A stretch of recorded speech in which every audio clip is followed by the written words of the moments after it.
Olá, olá, sejam muito bem-vindos ao programa Saúde Avançada, destinado a profissionais da saúde e estudantes da área da saúde. Eu sou a professora Liliane, sou nutricionista e aqui a gente discute um pouquinho, das técnicas da nutrição funcional. Quem vai estar comigo hoje será o professor Vinícius, que também faz parte da equipe pedagógica, deixa eu chamar. E o nosso tema de hoje é candidíase na saúde da mulher. Deixa eu chamar o professor Vinícius.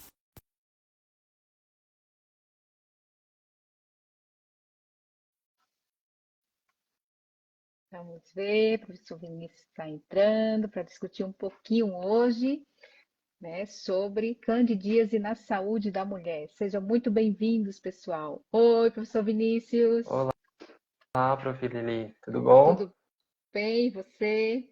Tudo ótimo. Preparada para o tema de hoje? Preparadíssima, e você? Também. Vamos falar aí um pouquinho sobre candidíase, Esse assunto aí que é um dos assuntos muito pedidos, pelos nossos alunos, que a gente fala bastante também nos nossos cursos e que a gente resolveu trazer aí para na nossa live para o pessoal aprender um pouquinho sobre candidíase, Isso, correto. Então vamos lá. Eu vou falar um pouquinho sobre a introdução, a gente vai dividir em duas partes. Eu vou falar um pouquinho sobre a candidíase, os sinais e sintomas, A relação da candidíase com o nosso sistema, Com o que ela vai aí afetar o nosso sistema. E depois o professor Vinícius vai entrar aí com a conduta, O que a gente pode fazer para melhorar aí a candidíase na saúde da mulher, tá?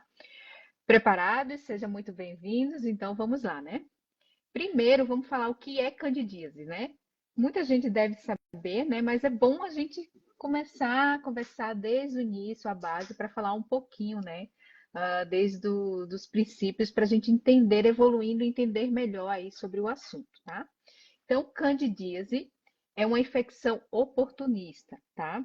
Ela acontece através de uma levedura, de um fungo chamado Candida albicans, tá? E ela é encontrada, no nosso sistema de forma normal, ela está habitando a gente, colonizando aí as mucosas, como orofaríngea, esofágica e o gastrointestinal. Tá, mas só para entender um pouquinho o que é a Candida albicans, então ela é um micro-organismo, uma levedura, tá dentro do reino fungi, dos fungos, que tem uma célula aí eucariótica, que é bem semelhante à célula humana, tá? Isso traz para ela uma grande resistência, tá? Que nem a bactéria.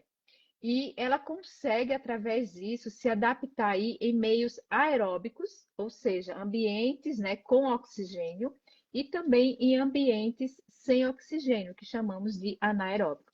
Por isso ela tem aí essa grande resistência, Então, no entanto, quando os indivíduos eles estão imunocomprometidos, Ou seja, com a imunidade muito baixa, ela chega, a Cândida albicans principalmente, ela chega aí para fazer a festa. Então, ela vai se desenvolver, tomar conta aí das partes da colonizando as mucosas de forma desafreada, E que vai aí desenvolver o que chamamos aí de candidíase, tá? Exato. Aí um ponto, quer complementar, prof. Vinícius? Não. E um ponto bem importante, dito isso que eu falei para vocês, é que os fungos, assim como as bactérias, eles formam biofilmes. O que é uma biofilmes? É uma película, que ela fica por cima, que cria uma resistência, Só que, no caso dos fungos, ele tem aí a ajuda das bactérias, Então, isso vai dar para ele uma aderência maior nas mucosas, em várias partes do corpo. As principais que a gente destaca é intestino, a vagina, as vias respiratórias e a boca, tá? E isso vai permitir que eles filtrem mais nutrientes essenciais por causa dessa proteção, né? E que vai trazer aí um crescimento maior deles e uma resistência maior, e que isso traz, de certa forma, dependendo do medicamento, uma proteção contra antifúngicos, né? Então, os antifúngicos, eles podem, então, vir a falhar por causa dessa formação dos biofilmes, tá? Pois eles atuam mais, assim, de forma eficaz quando o fungos, ele está na forma mais livre. Por quê, pessoal? Porque os fungos, eles têm na sua estrutura, né, que eles formam a formas de hifas e micélios. Então, isso vai dar uma aglomerando, né, neles e dar gerando aí mais biofilmes, mais resistência, né, e proteção aí contra o antifungo. Então, isso é um ponto bem importante que a gente tem que ter em mente, tá? Dito isso, então, o fungo está lá instalado, né? Está lá com a resistência através dos biofilmes, né? Então, a gente vai relacionar a síndrome fúngica, né, aos distúrbios patológicos. Então, eu vou trazer aí os principais que ocorrem aí no nosso organismo. Então, primeiro, a Cândida, elas são produtoras aí do etanol e do acetaldeído, tá? São duas substâncias bem tóxicas às mucosas e também ao fígado, tá? Esse é um ponto. Também a Cândida, ela vai inibir aí as enzimas mitocondriais, que vai aumentar aí a hipoglicemia, tá? Esse é um outro ponto. Também ela vai aumentar a permeabilidade intestinal, ou seja, vai fazer com que, né, vai ter mais passagem aí, né, do, de produtos que vai prejudicar aí o nosso sistema gastrointestinal, o intestino propriamente dito, e que pode, através disso, da permeabilidade intestinal, trazer aí uma certa inflamação crônica de baixo grau, que vai ter uma relação aí com a resistência à insulina, a diabetes, sobrepeso, a obesidade, vai trazer aí consequências em doenças autoimunes, doenças cardiovasculares, né? Danos renais também, e pode até estar ligado aí à depressão, hipotireoidismo, né? Neuroinflamação e ligado aí às alergias e hipersensibilidades, tá? Então, é um ponto bem importante que a gente tem que relacionar aí a síndrome fúngica ou a candidíase com relação a esses pontos, quando a gente fala de permeabilidade intestinal, que desencadear aí vários desses pontos aí, tá? Ela também é uma toxinas fúngicas, né? Que pode vir aí afetar a corrente sanguínea e pode chegar ao cérebro.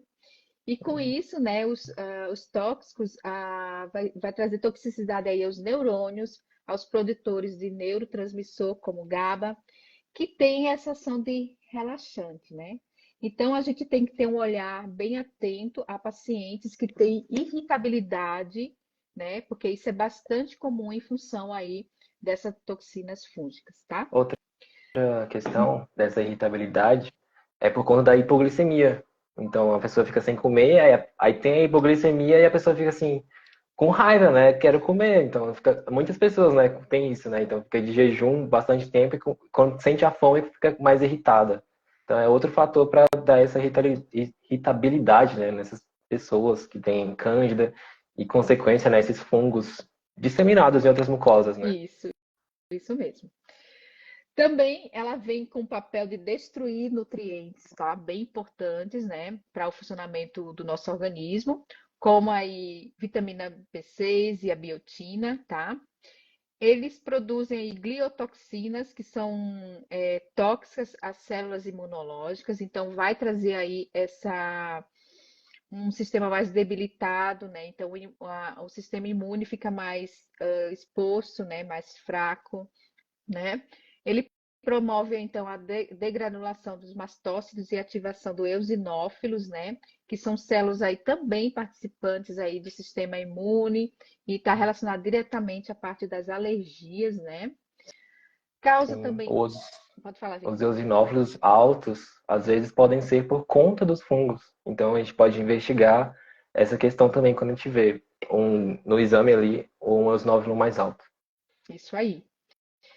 Também está ligado à infertilidade. Então, a candidíase vaginal, ela induz, né, a apoptose, né, de espermas e que vai impedir aí a fertilização. Também podemos falar dos fungos hemolíticos, né, que eles degradam as hemácias, que vai diminuir aí o transporte do oxigênio para as células e que vai causar aí, se atente aos pacientes com bastante fadiga, né? Então, é bem comum, né, quando se fala dos fungos hemolíticos, tá? E as aflatoxinas, né, que são toxinas bem presentes aí nos grãos, nos milhos principalmente, né, que é uma micotoxina fúngica, né? Então, ela pode se ligar aí ao DNA e que vai causar aí uma mutação que se expressa na forma de câncer. Então, é um outro ponto que a gente tem que estar bem atento, que também essas toxinas fúngicas, elas vão diminuir os linfócitos TH1 e a célula natural killer, que são aí responsáveis para combater as infecções virais, as bacterianas, né? E também as células tumorais, né? E a Cândida, né, essa lindeza aí, esse micro-organismo, né, oportunista, né, ele está envolvido em desbiose intestinal, infecções vaginais e repetição, principalmente, né, é bem comum.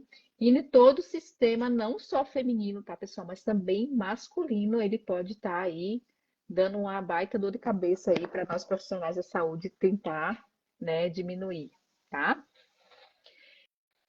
E falando em Cândida e alimentação, então a gente tem que ter um olhar bem criterioso com relação à alimentação aí, né, dos nossos pacientes, principalmente aqueles que consomem muito alimentos ricos em carboidratos, como farináceos, a lactose, a sacarose, frutose, maltose, glicose e bebidas alcoólicas. Por quê?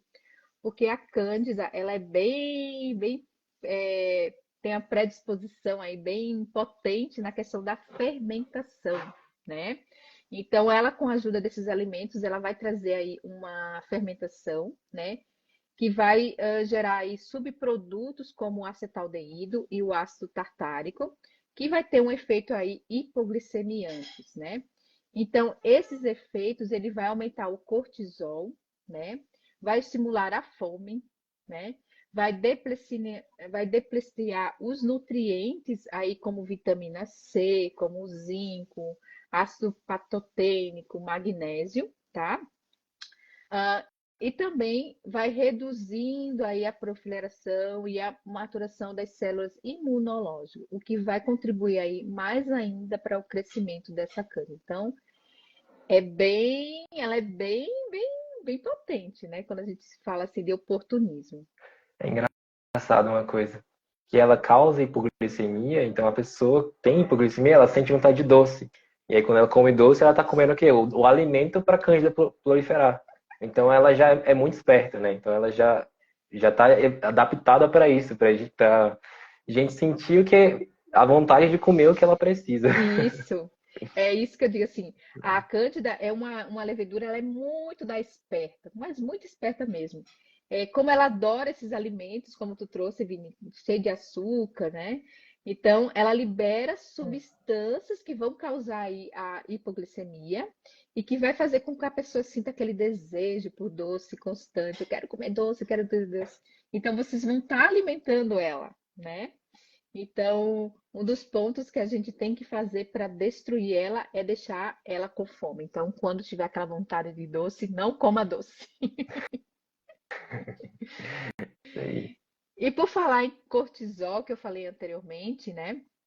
Quanto mais cortisol, né? Mais atrofia do timo, menos produção da imunoglobulina IgA e menos imunidade aí, e consequentemente vai trazer aí mais síndrome fúngica, tá? Então, muita atenção aí com relação ao consumo desses alimentos ricos em açúcar, né? Para não tá dando essa margem para fermentação que a Cândida gosta de fazer, tá? Agora, quais os principais causas da candidíase e síndrome fúngica, né? O que vai ajudar a ter, né, essa candidíase, né? Então, eu começo com o uso de inibidores da bomba de prótons, né? É bem um ponto bem importante e a gente sabe que o consumo desse medicamento é alto, né, Vini? Os prazóis da vida, Nos prazóis sim. da vida. A, a questão do fato do paciente, da investigação na anamnese, se ele nasceu de parto normal ou se foi amamentado. Isso são pontos importantes para dar diversidade da nossa flora, né? A questão do estresse crônico, aí o excesso de carboidratos, açúcares e farináceos, né? Excesso de lactose, uma mastigação inadequada, hipocloridria, a falta de alimentos ricos em fibras, né? Que esses aí têm um papel bem importante na questão das bactérias benéficas, o que ajuda a reduzir a colonização fúngica.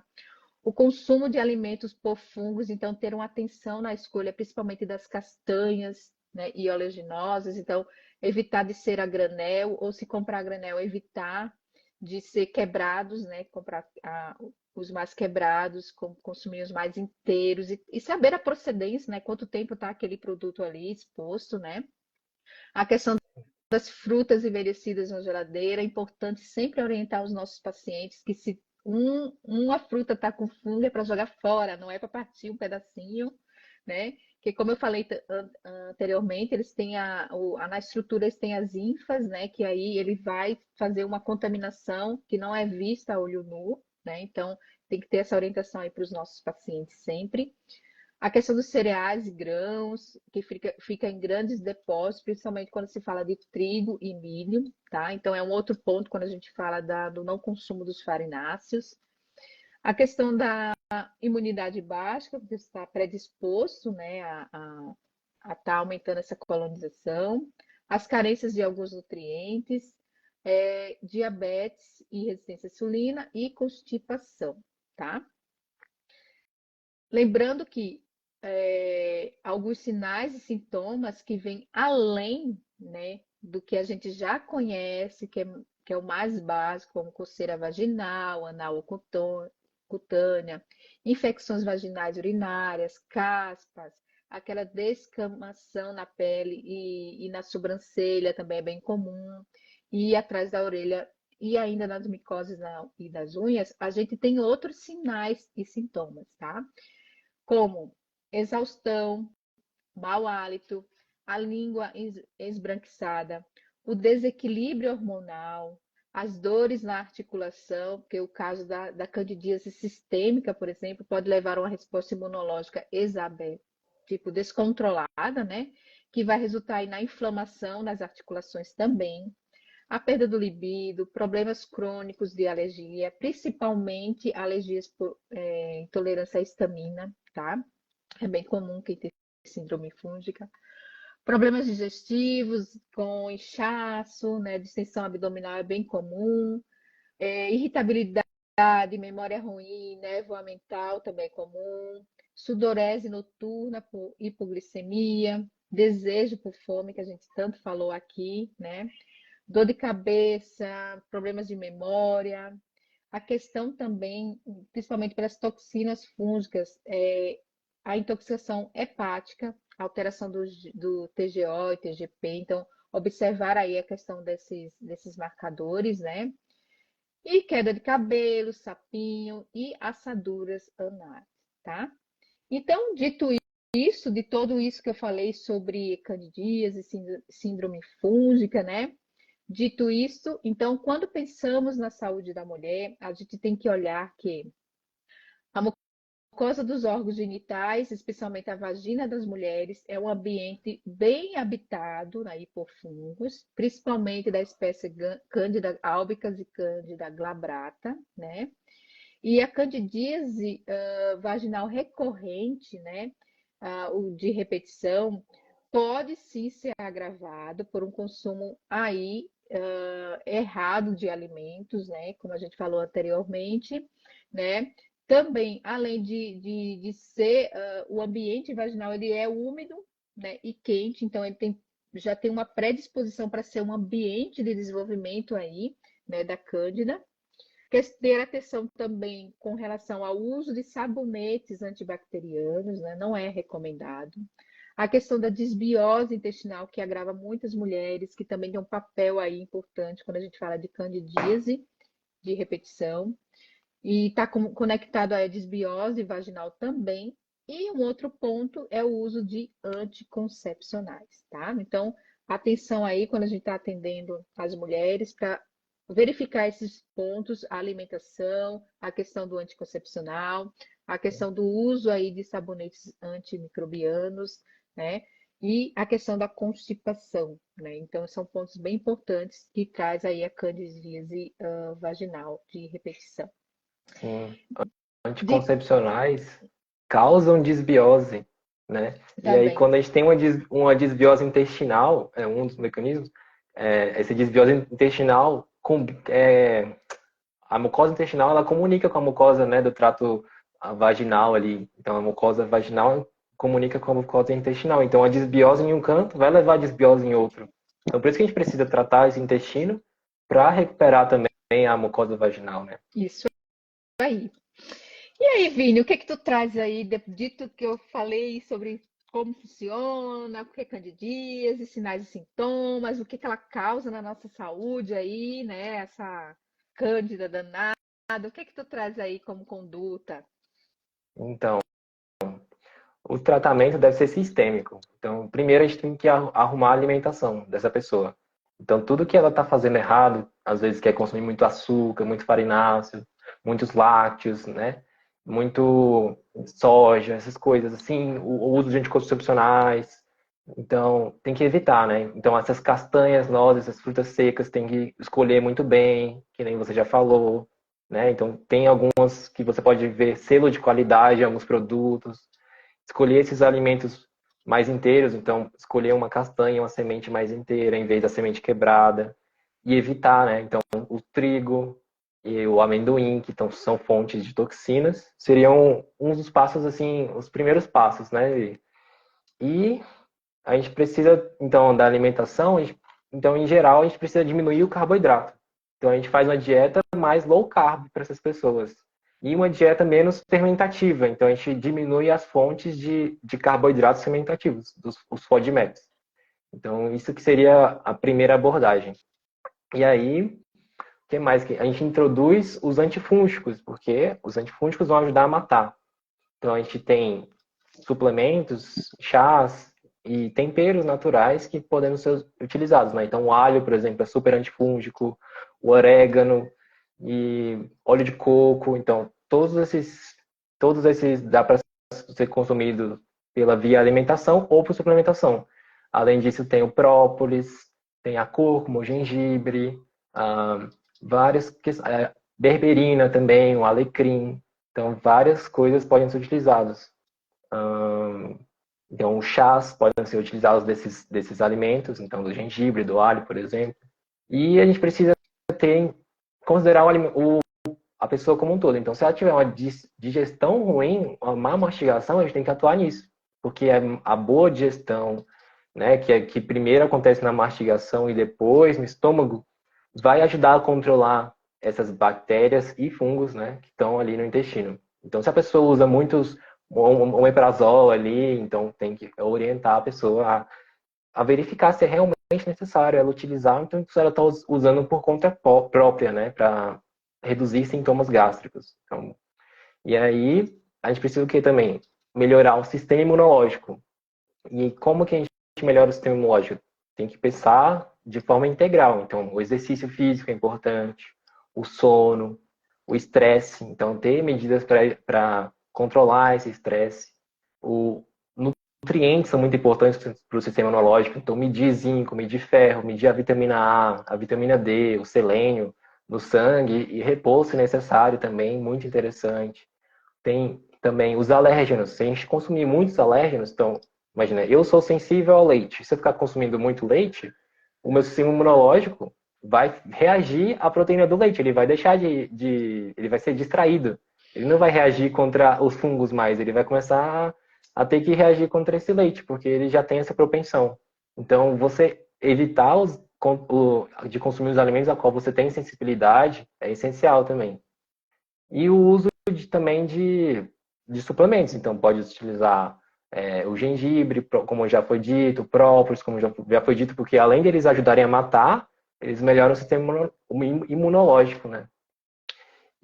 E a questão do biofilme. Então, a gente utilizar as enzimas que quebram o biofilme, como, por exemplo, a bromelina, longe das refeições, ajuda a matar aquele biofilme ali no intestino para quando os antifúngicos naturais, né, que a gente for utilizar, para eles terem mais efeito. Então, utilizar junto essas estratégias de quebrar biofilme com enzimas, junto com essas estratégias antifúngicas. E ali, outra questão é o quê? Quando a gente mata a cândida, ela libera toxinas para o nosso corpo. E aí, essas toxinas, o nosso fígado tem que metabolizar. E aí, às vezes, quando a gente está durante o tratamento da cândida, a pessoa começa a passar mal. Então, a gente precisa ter muito suporte hepático. Então, com antioxidantes, com NAC, com complexo B, com magnésio, para ajudar esse fígado a funcionar, a trabalhar, e a gente ter mais proteção contra o fígado e menos sintomas durante o tratamento. Então, também é bastante importante garantir isso. E para a questão mais específica da região íntima da mulher, pode utilizar, então, os óvulos intravaginais, como lactobacilos, porque lá dentro, o que mais prevalece são lactobacilos. Então, utilizar o lactobacilos crispatus, por exemplo, é muito interessante, além dos vários outros lactobacilos que nós temos, como o Delbrueckii e outros vários. Então, esses dois são bastante interessantes, pelo menos. Utilizar também antifúngico ali na mucosa vaginal da mulher, então, óleo essencial de melaleuca, própolis, então, também pode ser utilizado. Fazer um banho de assento ali também, vocês podem pesquisar como é que se faz, um banho de assento com essas ervas, então, é bem legal também.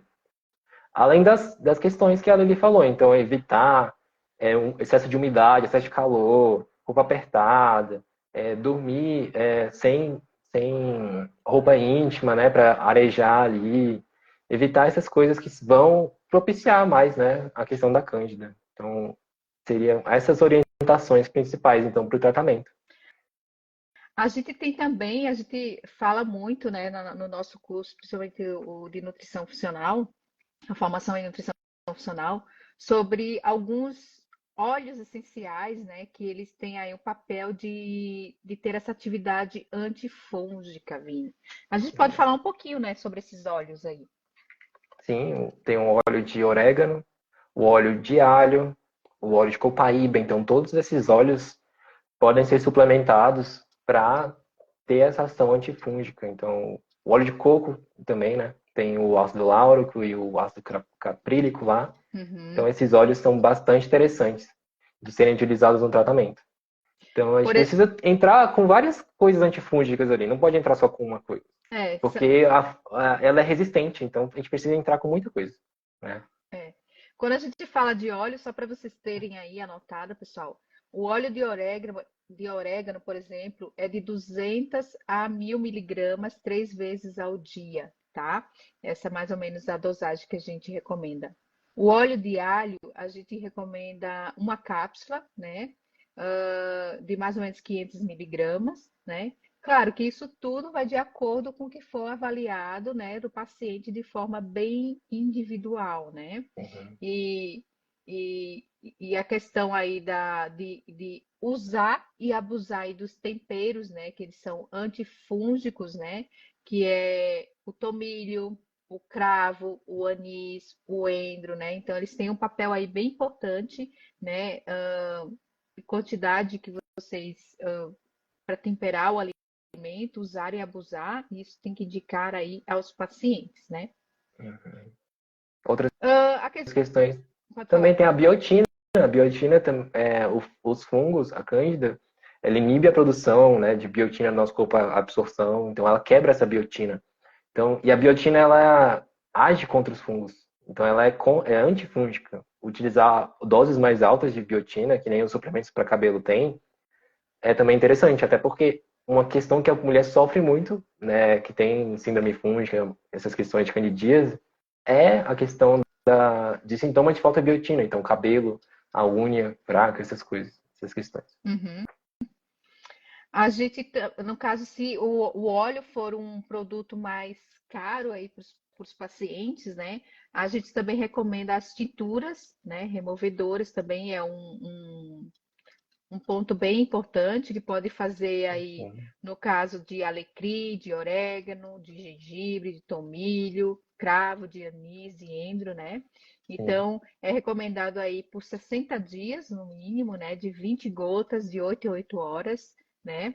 Em água, é, né? 60 dias. Foi um caso bem mais grave, assim, com certeza. Né? Mas é. E a gente recomenda, assim, como se fosse um antibiótico. Então, 3 vezes ao dia. Então, de Isso. 8 em 8 horas, utilizar esses antifúngicos É. nessas pessoas. A questão também que tu trouxe das enzimas, né, que tem um papel importante, né? Também é bem importante, a gente pode falar de quais, Vini, que tu lembra? Papaina, A bromelina. Seriam papaina 100 essas, miligramas, bromelina umas 100 miligramas, né? sim. Aí tem outras questões, outros ativos que também têm essa atividade de quebrar biofilme. A nattokinase, por exemplo, o próprio NAC, né, a N-acetilcisteína também, tem essa atividade de quebrar o biofilme. Então, dá para utilizar também. Isso aí. E tem o óleo de coco, que é um produto aí bem mais viável, né? Então, recomendo assim, uma colher de sopa 2 vezes ao dia também, é uma conduta bem interessante. E Uhum. lembrando, não esquecer que como os fungos, eles são resistentes, então tem que trazer uma dieta antifúngica aí no mínimo uns 30 dias, né, Vini? 45 No, dias, né? no mínimo 30, 45 dias, isso. Isso. Para poder fazer o efeito aí, né, e combater os fungos. Dito Exato. isso, Vini, o que podemos mais trazer? Eu, eu acho que já acabou as minhas As ah, considerações, né? as considerações. O chás, chá de anis, chá de cravo, chá de cúrcuma, chá de gengibre, são antifúngicos, são boas opções também para a pessoa utilizar no dia a dia dela. Além das tinturas com essas mesmas ervas, né? Então, também para É. utilizar. Uhum. Tem uma atenção também quando a gente fala de uma dieta anticândida, a questão das frutas, né, Vini?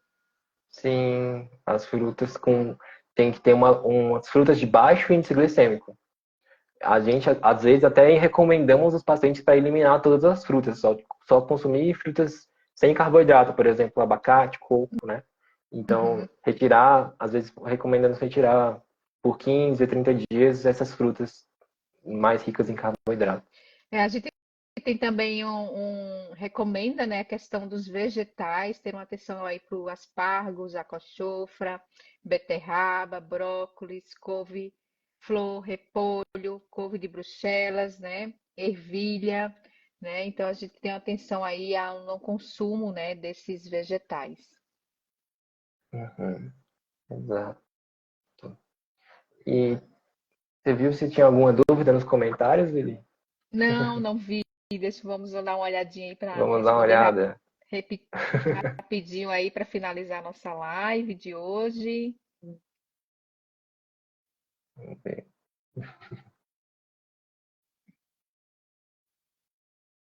Você consegue ver? Ou- Consigo.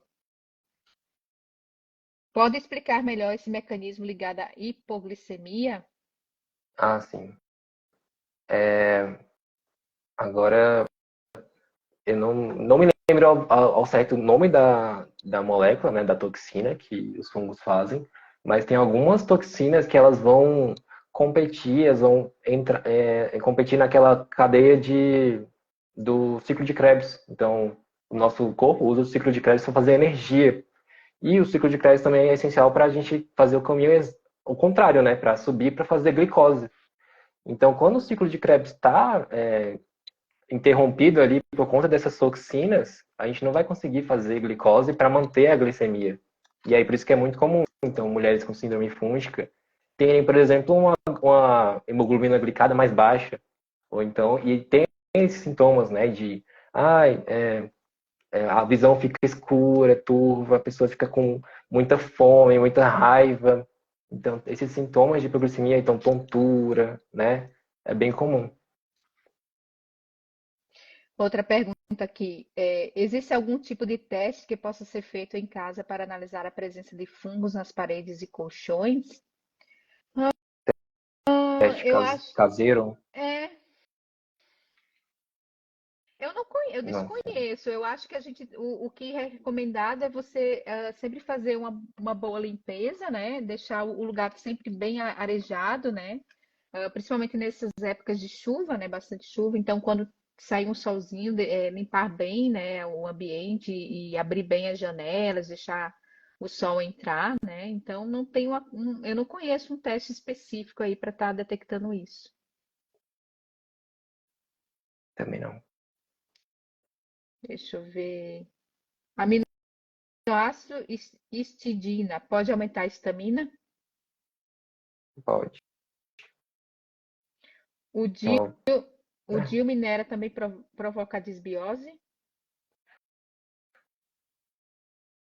eu não sei o efeito específico dele, mas ele tem um efeito menor, né? Então, talvez ele não tenha tanto efeito assim, eu acho. Outra pergunta aqui. Mas a gente, como nutricionista, pode prescrever esses banhos ou probióticos por essas vias? Não, o nutricionista não pode prescrever. Pode orientar o paciente, né, a procurar essas informações, procurar na farmácia de manipulação esses probióticos intravaginais, ou procurar um médico para prescrever esses probióticos. É. Óleo de orégano tem que tomar ou pode colocar na salada? Óleo de orégano seria o ideal seria tomar a quantidade suficiente ali, por conta que ele pode até ser ruim para o estômago, assim, a pessoa ter desconforto estomacal. Então é melhor consumir em cápsula gastro-resistente, só para liberar ali no intestino. É, isso aí. Perguntaram. Vai ficar salva a live sim, pessoal, aqui Vai. no nosso Instagram, tá? E acho que é isso, Vini. Sim, acho que é isso, pessoal. Pessoal, muito obrigada pela presença de todos. Obrigada, Vini, pela parceria hoje. E esperamos vocês semana que vem com mais uma live. Tchau, tchau, pessoal. Muito obrigado. Até semana que vem.